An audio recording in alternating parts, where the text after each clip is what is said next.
January 2024, we started to handle a couples D group. Hindi naging madali ang pagsisimula ng D group. May mga pagkakataon na parang wala namang nangyayari, parang sayang ang effort.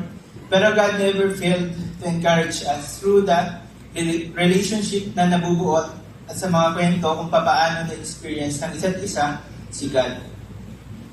Na-realize namin na sa pag-handle ng D group, mas marami kaming natututunan at talagang mag-push ka to grow in relationship with God.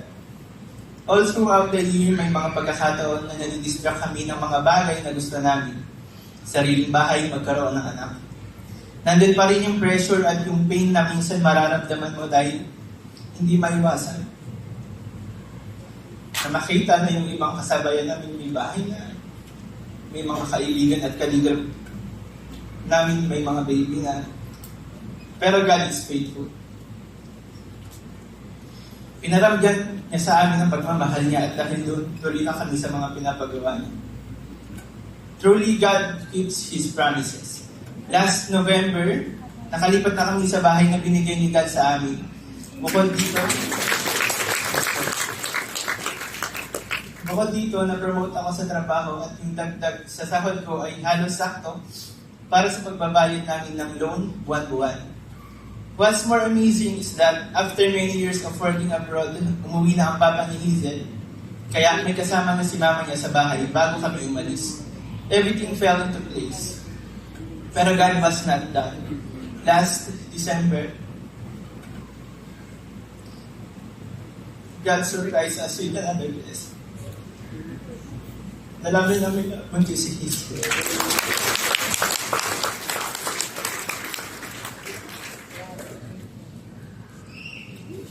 Napakabuti ng Panginoon. Yung mga panahon na may mga delays at disappointments. Lahat ng yung ginamit ni God para mas lumalim ang pagkakakilala ko sa Kanya. Binigyan niya ako ng mga personal experiences with Him upang mas maging matatag ang aking pananampalataya sa Kanya. Looking back, naisip ko kaya pala hindi niya agad binigay yung bahay. Gusto niya may matutunan muna ako. Kaya pala di agad kami nagkaroon ng anak kasi binigyan muna niya kami ng sariling bahay. God has given us the land, the descendants. Pero yung huling pangako niya sa amin ay blessing. At masasabi ko na binigyan niya rin ito ng lubos.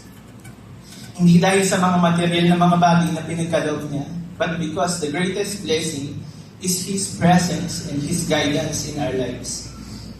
Hazel and I stand in awe on how God works. This experience is a reminder that God will make sure that we grow in Him and He uses the situations we have so we will depend on Him. Please continue to pray for us, for Hazel's pregnancy, and for our baby. Please pray that we will always seek God, that we will not get distracted, and that we will glorify and honor Him in every situation of our lives. To my God, my Father, who loves me and takes care of me, be all the glory and forever. Thank you, guys.